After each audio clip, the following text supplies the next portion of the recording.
You spoke to your best friend in the afternoon, and by evening, you get a message that he's no more. And then you suddenly realize that that WhatsApp conversation, which was damn crisp and too short because you were so busy chasing your dreams and creating a to do list for tomorrow, that message is going to be the last ever message you can send to your best friend in your entire lifetime. And then you suddenly realize that how many times you have ignored your friends, your family members, your true support system because you were chasing something which is not yet present in your present life.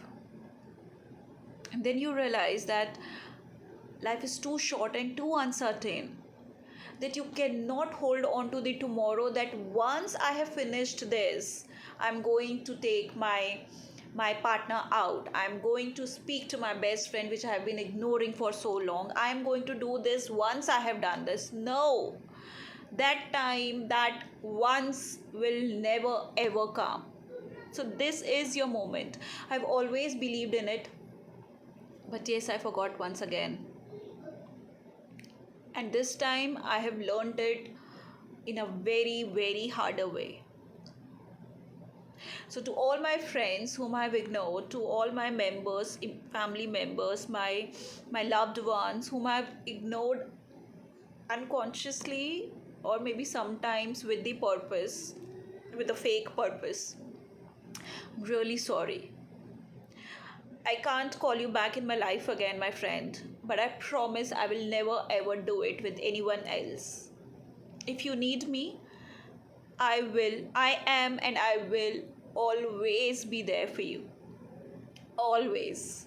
Because I don't want to carry this baggage on myself that I wish I would have been there with you on that day and this day would not have come today.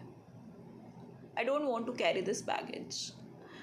You leaving me today is itself a biggest pain. I know I couldn't have done anything because that was so natural. That was something which was beyond your control as well. But it had happened and it has impacted lot of us. Lot of us. So I wish you rest in peace. I wish you still smile there and share your blessings, and you still crib, and you still gossip, and you still call me rabbit. And I promise I will be more available for my all the people out here. And I'm really sorry. And if you don't want to do this, okay? If you don't want to have this feeling which I'm having right now, please do speak up to your friends, to your emotional partners, to your support systems, to your family members who have been trying to call you and you were ignoring them. Just give a call right away and tell them that you really love them a lot and you are just occupied a bit, and take out some time for them because they equally need you. Equally.